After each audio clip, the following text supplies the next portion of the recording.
नमस्कार।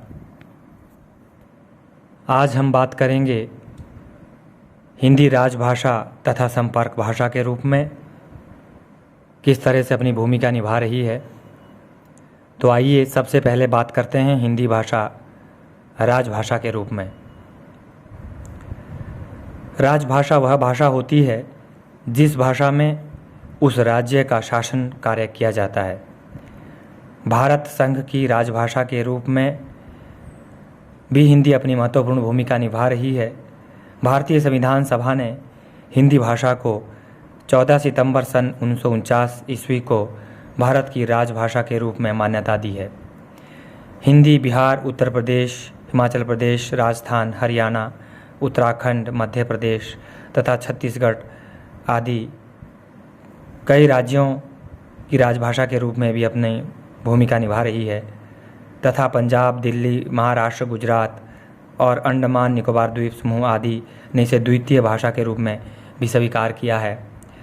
इस तरह से हिंदी भाषा हमारे राष्ट्र की एक राजभाषा के रूप में अपनी बहुत ही महत्वपूर्ण भूमिका निभा रही है और हिंदी में वह सामर्थ्य है, वो शक्ति है, वह लचीलापन है कि हिंदी विभिन्न रूपों में भी अपनी भूमिका बखूबी निभा सकती है। आइए अब बात करते हैं हम हिंदी संपर्क भाषा के रूप में अपनी भूमिका कैसे निभा रही है। संपर्क भाषा वह भाषा होती है जो विभिन्न प्रांतों के लोगों में विचार विनिमय का माध्यम बनती है। भारत एक विशाल देश है और यहाँ बहुभाषी लोग रहते हैं। हर राज्य की अपनी भाषा है।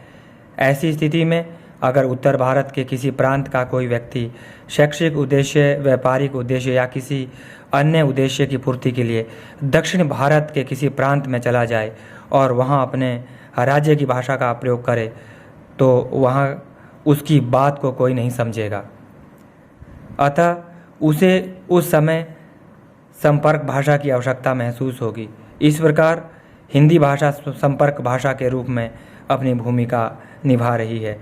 जिस भाषा को देश के अधिकांश लोग जानते हों, बोलते हों या समझ सकते हों, ऐसी हिंदी भाषा अपनी संपर्क भाषा के रूप में बहुत ही महत्वपूर्ण भूमिका निभा रही है।